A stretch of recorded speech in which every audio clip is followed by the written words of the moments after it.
ہم سمجھتے ہیں کہ توبہ صرف گناہوں پر ہوتی ہے،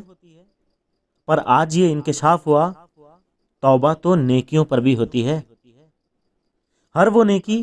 جو آپ کو مطمئن کرنے لگے اس پر توبہ، ہر وہ نیکی جس پر مان ہونے لگے اس پر توبہ، ہر وہ نیکی جس پر دوسرے گنہگار لگنے لگے اس پر توبہ، ہر وہ نیکی جس میں کمی رہ گئی، حق نہ ادا ہو سکا اس پر توبہ، ہر وہ نیکی جس پر کسی نے تعریف کر دی اور دل خوش ہونے لگا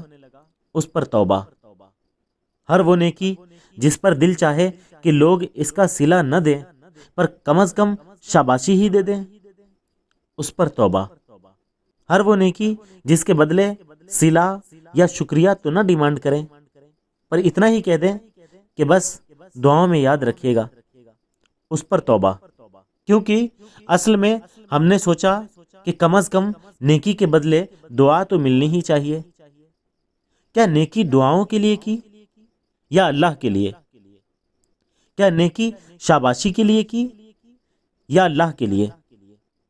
کیا نیکی نیک ظاہر ہونے کے لیے کی یا اللہ کے لیے؟ کیا نیکی میں 100% حق ادا کر دیا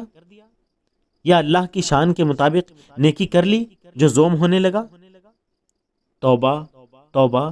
اور توبہ، ہر حال میں توبہ کو لازم پکڑے۔ توبہ صرف منہ کا لفظ نہ ہو بلکہ دل کی حالت ہو، دل سے رجوع ہو دل کا،